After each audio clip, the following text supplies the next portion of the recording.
Gracefully, Grayson, Chapter 4. I haven't set foot into the lunchroom in forever. It's crazy how loud it is. I guess the entire middle school is jammed into one room, so what did I expect? Everyone is crammed in, close, together, leaning over tables, throwing brown paper bags, getting up, sitting down, yelling, laughing. The smell of hot lunches and old sandwiches is so disgusting that it's almost unbearable. I look over to where a bunch of 7th graders are sitting, and I scan their faces quickly for Jack, but luckily, I don't see him anywhere. The ceiling of the lunchroom is high, and long rectangular windows line 3 sides of the room completely. A flood of blinding light pours in from outside. The noise bounces like a million invisible ping-pong balls from the floor to the ceiling, to the windows, to the top of the lunch tables, over and over again. I stand in the doorway, feeling completely ill. I wonder where Jack is. The strap of my backpack is cutting into my shoulder and I can't take it anymore. I turn around to head to the library, but I take one step and walk right into Amelia. "Good you came," she says. "Come on." She steps ahead of me into the lunchroom. I take one more look around and I follow her in. She walks slowly down the aisle in the center of the room, looking carefully at each table she passes until she finally stops when she gets to a pretty empty one near the back of the room. Lila, Megan, Hannah, and Haley are sitting toward the middle of the long table, huddled together in a little clump, their lunch bags in front of them and their lunches spread out on the tabletop. "Let's sit here," Amelia says quickly, and she plops her backpack down on the end of the table. "Are you buying lunch?" I slide onto the bench and unzip my backpack. "No, I brought one." I take out the brown bag that Aunt Sally packed last night. "Yeah, me too," Amelia says, taking a pink lunch bag out of her backpack. "You couldn't pay me to eat hot lunch." She glances over to the 4 girls and looks quickly back to me. I peer over at them to see what she's looking at, but they're just sitting there eating and talking. "I know," I tell her and smile a little. I watch her unwrap her sandwich. She takes a bite, and I wonder who she ate with before today. Probably nobody. My stomach is fluttery and empty feeling.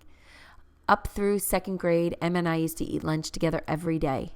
Across the room, some 8th grade boys are sitting at the table near the glass doors where we always used to eat. Looking between them to the empty playground outside makes me think of friendship bracelets made out of colorful yarn and the way Emma would tuck her shirt into her jeans before we'd hang upside down on the jungle gym. I smile to myself thinking about her messy blonde hair, red-rimmed glasses, and missing front teeth.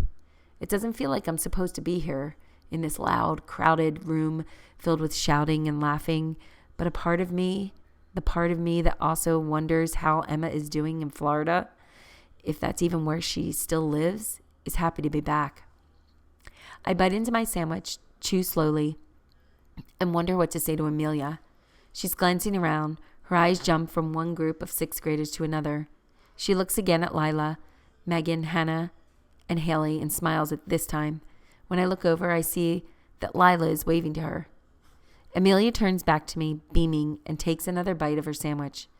"So it's cool that Finn lets us pick our own groups," she says, her mouth full. "We never got to do anything like that at my old school." "Yeah," I say as I dig through my lunch bag for my water bottle.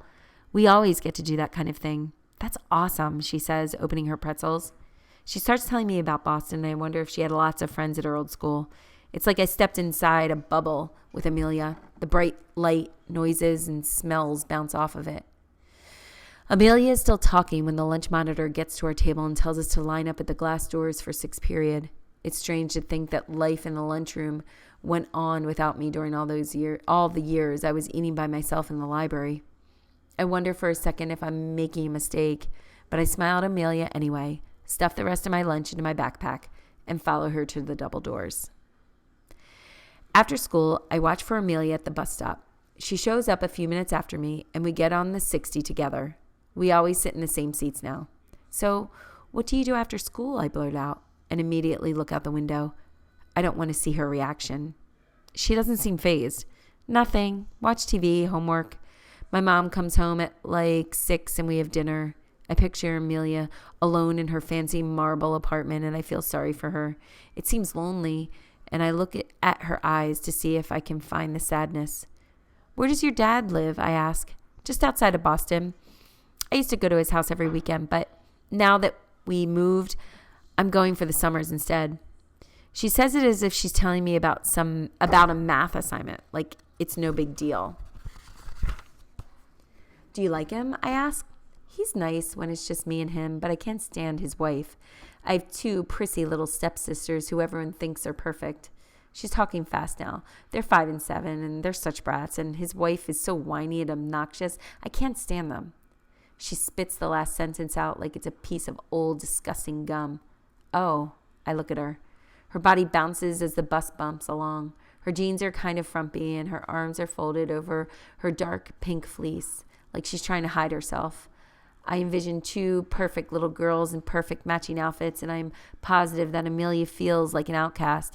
I understand how she feels, and I look out the window again and squeeze my eyes shut. I think back to all the other kids in the lunchroom sitting together in clumps, huddled around their own shared secrets. I take a deep breath and turn back to Amelia. So, do you want to go shopping with me this weekend? There's this great thrift shop in Lakeview that I've been wanting to go to. She looks at me for a second, her head tilted to the side. She seems curious and surprised. Really? Yeah, I say. I'm excited, but I catch myself. Our old nanny used to take us all the time, but I haven't been in forever. I need winter clothes. The bus is slowing to a stop. We stand up, make our way to the door, and jump down. My aunt and uncle usually just give me money and let me shop by myself. They don't really care what I do. I'm surprised that I say this. I'm not really sure if it's true. She pauses again and watches my eyes as the bus disappears down the street. She pulls her hair away from her face. You live with your aunt and uncle? Yeah, I say, jamming my hands into my pockets. I look down at the street, away from Amelia. Listen, I have to get home. Ask your mom if you can come with me. Tomorrow is Sunday. It doesn't matter. Call me. You have the school directory, right? Yeah, she says, still studying me as I turn to cross the street. I run across as the bright hand starts to blink. My giant backpack suddenly feels like two hands collapsing my shoulders. It thuds against my back as I run. The wind has picked up off the lake at the end of the block, and it wails through the tall buildings like the siren on an ambulance. I turn around when I get to the corner and look back at Amelia through my long windblown bangs. She's still standing where I left her. She raises her hand slowly and gives me a little wave. I smile quickly, then turn and walk home.